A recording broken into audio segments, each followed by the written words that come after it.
Hello दोस्तों, guide करे संस्थान में आपका स्वागत है। आज जिस विषय पर बात करेंगे वो है रूस की क्रांति।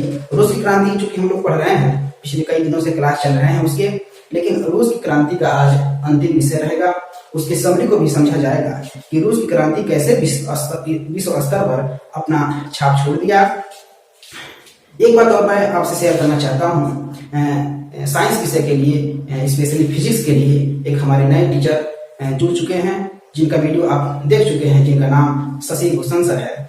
उनका सम्मान कीजिए और उनके साथ पढ़ाई में लग जाइए। साथ ही साथ जो हमारा मैथमेटिक्स है, स्पेशली उसमें जो चल रहा है त्रिकोणमिति के विषय को लेकर के आगे बढ़ रहे हैं कौशल सर, उनका भी सम्मान कीजिए और इन विषयों से जुड़ जाइए। एक परीक्षा की तैयारी अपने आप में, अपने जीवन में ढाल लीजिए और एक तेजी के साथ इन सारे सब्जेक्ट को खत्म करने की कोशिश करते हैं। आइए हम लोग बात करते हैं रूस की क्रांति के अंतर्गत अक्टूबर के बाद क्या बदला। अक्टूबर के बाद क्या बदला ये तो हेडिंग रहा, लेकिन पिछले वीडियो मैंने जिस तरीके से बताया, जो अक्टूबर की क्रांति 1917 हुई उसमें क्या घटना घटी, उसमें ऐसी कौन सी बातें हुई जो यहाँ पर अक्टूबर के बाद की स्थितियों के बारे में बात करने लगा। बहुत खूबसूरती तरीके से हम लोग समझेंगे। जब हम लोग पढ़ रहे थे अक्टूबर की क्रांति 1917, उसमें ये हुआ था जो अंतरिम सरकार थी और बोल्शेविक दल की था। बोल्शेविक दल का जब भी मैं नाम लूं यहाँ समझिएगा लेनिन, व्लादिमीर लेनिन। तो अंतरिम सरकार और लेनिन में झड़प हो गया था, मतलब कहीं कहीं संघर्ष चलने लगा था, एक दूसरे के प्रतिद्वंदी हो गए थे। लेकिन अंतरिम सरकार, मैंने बताया था, अंतरिम सरकार जब जार शासक को मतलब हरा करके अपने वैल्यू को रखता है, और जो अंतरिम सरकार उसमें कई लोग आते हैं, रेजिमेंट के लोग आते हैं, खासतौर से जो पुलिस हैं, बड़े बड़े उद्योगपति हैं और अमीर वर्ग उसमें आते हैं। लेकिन कहीं ना कहीं स्थितियां जब शुरुआत में, जो बोल्शेविक दल का नेता है वो खुद अंतरिम सरकार का साथ दे रहा था, लेकिन उसने केयर किया कि अंतरिम सरकार है, कहीं ना कहीं एक तानाशाह का रूप ले लिया है। इन सारी स्थितियों में वो अंतरिम सरकार का दमन करता है बोल्शेविक दल के लोग, बोल्शेविक दल के पार्टी लोग, खासकर लेनिन, क्योंकि वही नेतृत्व करता है। तो आने वाले समय में अंतरिम सरकार को भी दबा देते हैं और बोल्शेविक दल फलने फूलने लगता है, सत्ता उसे कमाने आ जाती है। तो वही जिस तरीके से अक्टूबर के महीने में अंततः आते आते बोल्शेविक दल के लोगों के पास रूस के तमाम जगहों पर, अधिकांश जगहों पर कब्जा हो जाता है। और उसके बाद क्या स्थितियां बदलती हैं अक्टूबर के बाद, इन सारी स्थितियों को देखते हैं वन बाय वन। जिस तरीके से आप देख रहे हैं निजी संपत्ति व्यवस्था के खिलाफ, लेनिन ऐसा समाजवादी नेता था जो समाज में एक संचित पूंजीवाद है, जो संपत्ति है उसको खत्म करने के पीछे लगा हुआ था। शुरू से ही यह उसके मन में प्रेरणा रही कि जो समाज है उसमें पूंजीवाद को नष्ट करना ही उसका प्रथम और अंतिम उद्देश्य रहा है। तो हमेशा वो निजी संपत्ति के खिलाफ खड़ा होता था, लोगों को इसके लिए आह्वान करता था, बड़ी बड़ी सभाएं करता था, उसमें जनसाधारण लोगों के लिए हक अधिकार की मांग करता था। मैक्सिमम 1917 के दौरान ही मैक्सिमम जो उद्योग थे और बैंकों का राष्ट्रीयकरण उसी समय कर दिया गया था। सारी स्थितियां आम जन के लोग में थी, समाजवादियों के हक में थी। जो जमीनें थी, बहुत रोमांचक वाली चीज तो यही सामने आती है, एक ऐसा नेता लेनिन जो संपत्तिधारी है, जो जमींदार है, उनकी जमीनों को छीन करके किसानों में बांटने वाला जो काम किया, विश्व इतिहास कभी नहीं लेनिन के इस काम को भूलेगा। तो जमीन जो थे वो सामाजिक संपत्ति घोषित कर दिया रूस क्रांति के दौरान। और बदलाव कैसे आ रहा है हमें पढ़ना है, अक्टूबर के बाद क्या बदलाव। तो उसने रूस पर साम्यवादी बोल्शेविक दल इकट्ठा मतलब उस पर हासिल कर लिया था। उसको बदलाव कैसे लाया जाता था।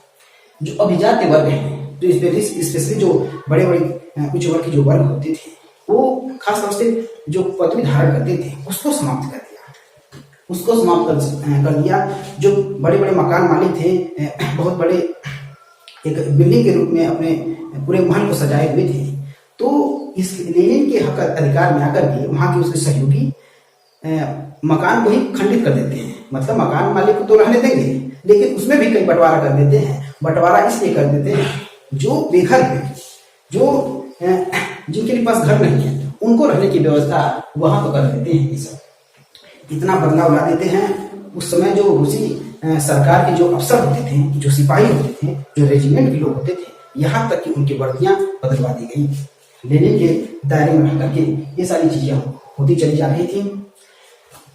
एक परिवर्तन और सामने नजर आता है, बोल्शेविक पार्टी कहीं न कहीं अब कम्युनिस्ट पार्टी हो गई। इतना बदलाव हुआ कि बोल्शेविक पार्टी कम्युनिस्ट पार्टी हो गई, साम्यवादी पार्टी हो गई। स्थिति आप देखिए अब राजनीतिक में जाती हुई। नवंबर 1917 इतना समाज पर कब्जा था लेनिन का। 1917 में संसदीय चुनाव होता है, लेकिन अधिकांश जगहों पर बोल्शेविक दलों को मतलब जगह नहीं मिल जाती है, उनको खारिज कर दिया जाता है।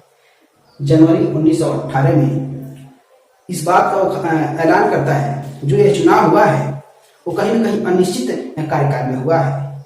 एक विधिवत उसके लिए मौका चाहिए चुनाव के लिए। तो मार्च 1918 में आते आते वो संसदीय सिस्टम को ही खत्म कर देता है और 1918 में आकर के गैर बोल्शेविक जो लोग हैं उनके खिलाफ आकर के, जो उदारवादी हैं उनके खिलाफ जाकर के, जो बहुत सारे ऐसे लोग हैं जो बोल्शेविक दल से नहीं जुड़े थे, उनसे खिलाफ जाकर के उसी समय फर्स्ट वर्ल्ड वॉर चल रहा था। आपको पता होगा फर्स्ट वर्ल्ड वॉर का जो पीरियड रहा है 28 जुलाई 1914 को शुरू होता है, 11 नवंबर 1918 को खत्म होता है। तो 1917 के अंत में और 1918 के पहले यह समय आ जाता है जब लेनिन अपने देश के लोगों को, चूंकि उस समय जो रूस के सैनिक थे 5 लाख से ज्यादा सैनिक मारे जा चुके थे। वहां की जो जनसंख्या थी, जो आम जन थे, रोटी और कपड़े की बात कर रहे थे, नौकरी की बात कर रहे थे, काम की बात कर रहे थे। इन सारी स्थितियों को मद्देनजर रखते हुए और बिना किसी का परवाह किए हुए जो बोल्शेविक दल का एक वरिष्ठ नेता रहा लेनिन, जर्मनी से संध करके ब्रेस्ट-लिटोव्स्क नामक संध करके उससे अलग हो जाता है और अपने जनता को समाज प्रथम विश्व युद्ध से अपने देश रूस को अलग कर लेता है। जो बहुत बड़ा घटना रहा है उस समय। आने वाले समय में अखिल रूसी सोवियत कांग्रेस यह ऐसा संस्था रहा जो आगे चल करके बोल्शेविक दल का वैल्यू को समझा और बोल्शेविक दल इसमें जाकर के मिल जाता है। एक समय आज ऐसा आ जाता है पूरे रूस में एक दलीय शासन चलने लगता है। इसकी मांग इतनी ज्यादा बढ़ जाती है, ये एक दलीय के रूप में हो जाता है। एक दलीय का मतलब उस देश में दूसरे जो दल है उसका तवज्जो न देना, वो आगे नहीं बढ़ पाते हैं। तो ये इसकी सारी ऐसी रही हैं। और जब रूस के अधिकांश क्षेत्रों पर बोल्शेविक लोगों का कब्जा हो जाता है तो जो ट्रेड यूनियन है, जो गुप्तचर विभाग है, जो पुलिस है, उस पर कब्जा हो जाता है। तो जो बोल्शेविक पार्टी के खिलाफ भी जाता था तो उस पर कड़ी कार्रवाई की जाती थी। तो ये सारी चीजें धीरे धीरे होने लगी और अंत में जाते जाते 1920 के पास जाते जाते जो उस समय के जो कवि थे, जो कलाकार थे, वो लेनिन के समाजवाद से प्रभावित हुए। तो वो कलाकार भी, वो कवि भी ये कम्युनिस्ट पार्टी का एक बढ़ावा दे रहे थे। तो ये सारी स्थितियां अक्टूबर के बाद बदला, जो बहुत इंपॉर्टेंट रखता है। और आगे चलते हैं। गृह युद्ध हुआ यूं कि अक्टूबर के बाद हम लोग जब अगले महीने में प्रवेश करते हैं तो गृह युद्ध होता है। हेडिंग के रूप में देखा जाए तो जमीन पुनर्वितरण। जमीन पुनर्वितरण का मतलब ये है जिस तरीके से लेनिन ने जो संपत्तिधारी हैं, जो जमींदार हैं, उनसे जमीनों को छीन करके किसानों ने, मजदूरों में जमीनों का वितरण किया जाने लगा। सबसे खूबसूरत वाली बात यह रही कि जो वहां के सैनिक थे, रूस में जो सैनिक थे, जो लेनिन बोल्शेविक दल के समक्ष आते थे, उसमें खासकर से बहुत ज्यादा लोग किसान थे। उनकी संख्या बिखरने लगी क्योंकि उनको भी जमीन तो लेना ही था। तो सारे सैनिक चीजों को छोड़ करके अपने गांव लौटने लगे अपनी जमीनों को लेने के लिए जमीन पुनर्वितरण के अनुसार। तो ये सारी स्थितियां जो बोल्शेविक का जो सैनिक शक्ति था वो बिखरने लगा, तितर-बितर होने लगा। तो ये कहीं कहीं एक ढिलवाही देखने को मिली लेनिन का। और साथ ही साथ जो गैर बोल्शेविक थे, उदारवादी थे, जो परिवर्तनवादी थे, कहीं कहीं वो इसकी आलोचना करते हैं। तो एक सिस्टम ऐसे आता है 1918 और 19 के दौरान रूस में एक वक्त ऐसा आ जाता है 1918 से 19 के दौरान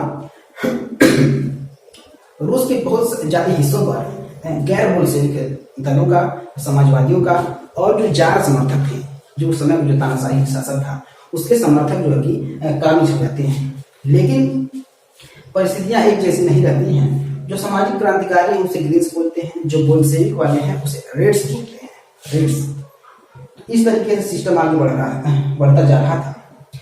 जो गैर बोल्शेविक हैं, जो जार के समर्थक हैं और जो उदारवादी हैं, इनका साथ अन्य राष्ट्रों से मिल रहा था। खासतौर से जो अमेरिका है, जो फ्रांस है, जो जापान है और जो ब्रिटेन है, ये जो कि चारों देश कहीं न कहीं उनका समर्थन करना चाहते थे। क्योंकि एक बहुत बड़ा प्रश्न चिन्ह आपके सामने लगाता हूं, क्योंकि वह रूस को एक समाजवाद के रूप में फलते फूलते नहीं देखना चाहते थे। बहुत बड़ा बात यह है, मैं निकाल करता हूं, ये जो चारों देश थे वो रूस को समाजवाद के कैटेगरी में फलते फूलते नहीं देखना चाहते थे। तो ये सारी स्थितियां थी।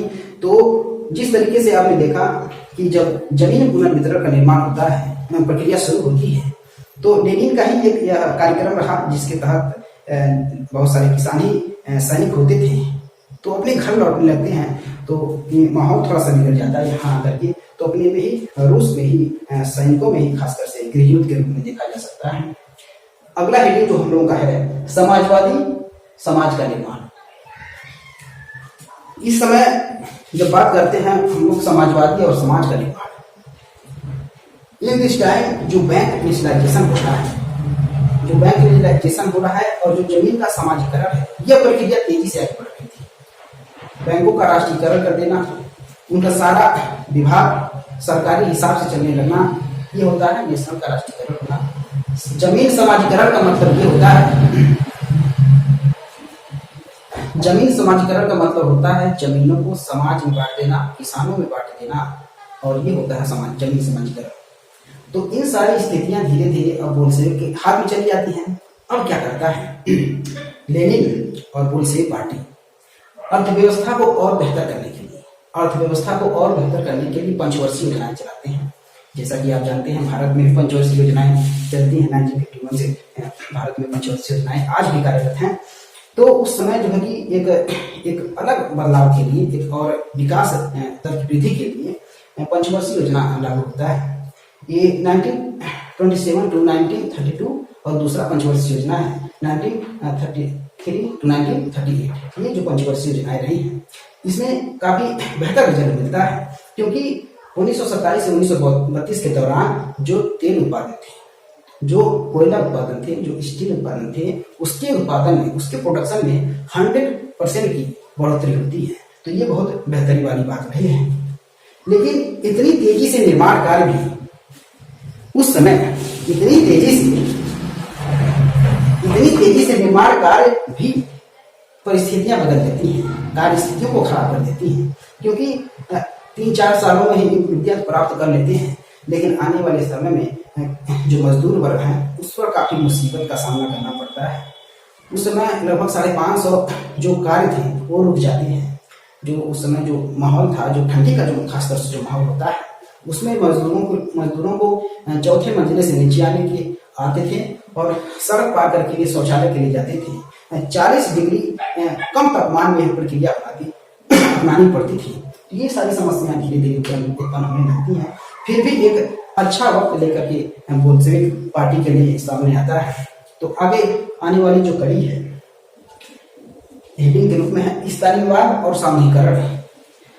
बहुत अच्छी चीज और बहुत बेहतरी वाली चीज रहेगी स्टालिनवाद। पहली बात तो ये, लेनिन जो बोल्शेविक पार्टी को संभाल रहा था, वो जब लेनिन चला जाता है, हट जाता है, या किसी कारण कहीं उसकी मृत्यु क्यों ना हो गई हो, अब लेनिन बोल्शेविक पार्टी को संभालेगा कौन? स्टालिन, उसका नाम है स्टालिन। यहाँ पर आप देख रहे होंगे लेनिन के बाद स्टालिन आता है बोल्शेविक पार्टी को संभालने के लिए। 1927 टू 1928 में आर्थिक मंदी आ जाती है। यह विश्व मंच के प्रत्येक जगह पर ही देखने को मिलता है। पूरा इतिहास इसका गवाह है कि 1927, 28, 29 के दौरान ऐसा भुखमरी मंदी आया था, फसलें खराब हो गई थी, लोग हाहाकार से मर रहे थे, भुखमरी से मर रहे थे, त्राही मच गया था, लाखों लोगों की जान गई थी। तो यह दौर इस वक्त से भी गुजर रहा था।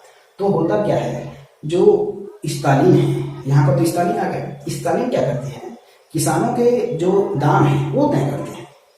वो तय करते हैं कि जो किसान अपना गेहूं मतलब अनाज जो बेचेगा वो सरकारी मूल्य पर बेचेगा, लेकिन बहुत सारे किसान उस सरकारी मूल्य पर राजी नहीं होते हैं और नहीं बेचते हैं।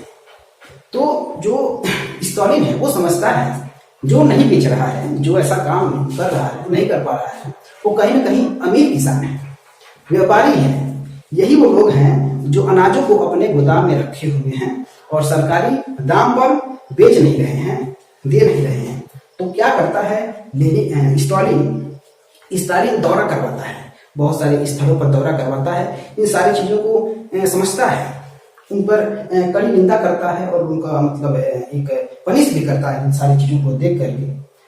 तो अब समूहीकरण की प्रक्रिया बनाता है। ये जो स्थितियां हो रही, जो मान लीजिए गोदाम में रखे अमीर किसान हो या व्यापारी हो, उनसे अनाज लेकर के बहुत सारे लोगों को बांटता है। यह वह टाइम है जब आर्थिक मंदी से गुजर रहे हैं, इसको याद रखिएगा, तभी इन परिस्थितियों को हम समझ सकते हैं। उसका उद्देश्य ये था कि मतलब जो अनाज है वो किसानों तक पहुंचे, साधारण लोग तक पहुंचे, कि लोग खाने से ना मरे। यह स्थितियां बनाने के बावजूद भी भूखमरी कम नहीं होती है। तो वो क्या करता है, समूहीकरण कार्यक्रम शुरू करता है 1929 में। यह जो कार्यक्रम है, समूहीकरण का मतलब यह होता है बहुत छोटे छोटे जो खेत हैं, छोटे छोटे खेत हैं, उनको एक बड़ा खेत बना करके उस पर खेती करना और सम्मिलित रूप से सारे किसान यदि उस पर कार्य करते हैं तो वो है समूहीकरण कार्यक्रम। क्योंकि उस समय एक जैसे किसान तो थे नहीं, किसी के पास कम जमीन है, किसी के पास बहुत ज्यादा जमीन है, तो सारे जमीनों को मिला करके और वही किसान उस पर सम्मिलित रूप से यदि काम करते हैं तो वही समूहीकरण कार्यक्रम कहलाता है। तो यह नियम लाते हैं उस आर्थिक मंदी से हटने के लिए। बहुत प्रॉब्लम क्रिएट होता है, जैसा कि मैंने बताया, जो सामूहिकरण की प्रक्रिया तो ठीक है, लेकिन इसका जो फाइनली जो रिजल्ट हम लोग निकलता है वह जीरो मिलता है। उसका जो रिजल्ट है जीरो मिलता है, ना के बराबर विकास दर में वृद्धि होती है, ना के बराबर। तो यहाँ पर भी समूहीकरण, जो स्टालिन की जब समूहीकरण प्रक्रिया है, यहाँ पर खराब हो जाती है। मैं यहाँ पर एक किसान के दर्द को पढ़ना चाहता हूँ। जब उस समय की जो पत्रिका निकलती थी, उस पत्रिका में एक लेखन लिखा, उसके दर्द को मैं पढ़ना चाहता हूँ, जैसा कि आप स्क्रीन पर देख रहे हैं। यह एक ऐसे किसान द्वारा लिखा गया पत्र है जो सामूहिक खेत में काम नहीं करना चाहता। यह है सामूहिक खेत, उसमें काम करना नहीं चाहता है। उसने क्रिस्टियानकाया गजेटा, जो कृषि समाचार पत्र है, उसमें एक खत लिखता है और अपने दर्द को कैसे बयान करता है, जरा ध्यान से सुनिएगा। मैं स्वाभाविक रूप से खेती करने वाला किसान हूँ। मेरा जन्म 1879 में हुआ। मेरे परिवार में 6 सदस्य हैं। मेरी पत्नी की पैदाइश 1871 की है। मेरा बेटा जो 16 साल का है, मेरी 2 बेटियां जो 19 साल की हैं, तीनों स्कूल जाते हैं। मेरी बहन 71 साल की है। 1932 में मेरे ऊपर इतने भारी कर थोप दिए गए, टैक्स थोप दिए गए कि उन्हें चुकाना असंभव है। 1935 में तो स्थानीय अफसरों ने कर और भी बढ़ा दिए। मैं इतना नहीं कर चुका सकता। मेरी सारी संपत्ति कुर्क कर ली गई। कुर्क का मतलब होता है नीलाम। मेरा घोड़ा, गाय, मेरी बकरी, सारे औजार, फर्नीचर, घर की मरम्मत के लिए रखी लकड़ी, सब कुछ कुर्क करके नीलाम करके बेच दिया गया। 1936 में उन्होंने मेरी 2 इमारतें बेच दी। कोलखोज ने ही उन्हें खरीद लिया। 1937 में मेरी दोनों झोपड़ियों में से एक बेच दी गई और दूसरे को जब्त कर लिया गया। तो ये कहानी थी।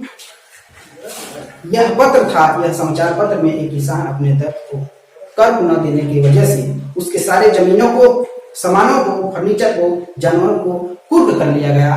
तो ये दर्द आपने जिस तरीके से एक समाचार पत्र के रूप में देखा, तो ये समूहीकरण किसान खुश नहीं थे। मैं जैसा कि बता रहा हूँ, समूहीकरण इसमें जो है कि किसान खुश नहीं थे, क्योंकि उनको फायदा नहीं दिख रहा था।